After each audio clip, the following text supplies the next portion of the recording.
Magpapakabit si Foreman ng CCTV sa likod ng bahay niya. Kasi nga nagsisimula na naman magsilabasan ng masasamang elemento. Dito daw ilagay para kita lahat ng surroundings. Kaya agaran ko ng chinek yung supply na pagsasaksakan ng CCTV. Kasi dito 4 na wire yung nakaabang. Kapag nga pala ganyan yung source, ibig sabihin yan para sa ilaw o kaya para sa outlet. Kapag marami naman nakaabang, kayo na bahala mag-isip kung para saan lahat yun. Wala nga pala akong multi-tester. Para masipat kilates ko kung may dumadali na voltahe sa wire ni Otis. Kaya agaran ko ng ginamitan ng illegal na technique pero effective. Kumuha na rin ako ng lumang outlet para dito isaksak yung plug ng CCTV ni Foreman. At yun, kinabit na ang lahat. What is that in the video? What is it? Oh, it's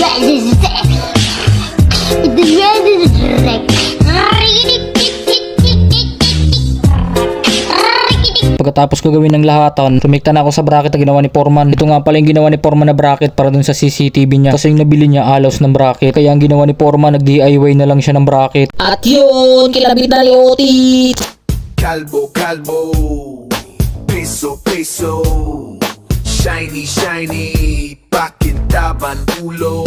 Pagkatapos ko ikabit, ito yung naging setup ng CCTV ni Foreman. Dito ko na rin nilagay sa taas yung supply niya para kunwari wireless. Ito na rin naging sakop ng CCTV ni Foreman. Nakita niyo yung mga masasamang elemento sa labas. Pagkatapos ko sa likod, rumikta naman ako sa CCTV dito sa may garahe ni Foreman. Dugtungan ko din yung supply nito, sabi ni Por. Ayusin ko na rin daw yung pagkakalatag ng wire para maganda tignan. Kasi nga lumaylay na tapos naglulus pa yung connection niya. Kaya ang ending, nagdi-disconnect yung CCTV. Kaya pinagbabaklas kabit ko ng lahatan. Panot ka na, kinakalbo pa.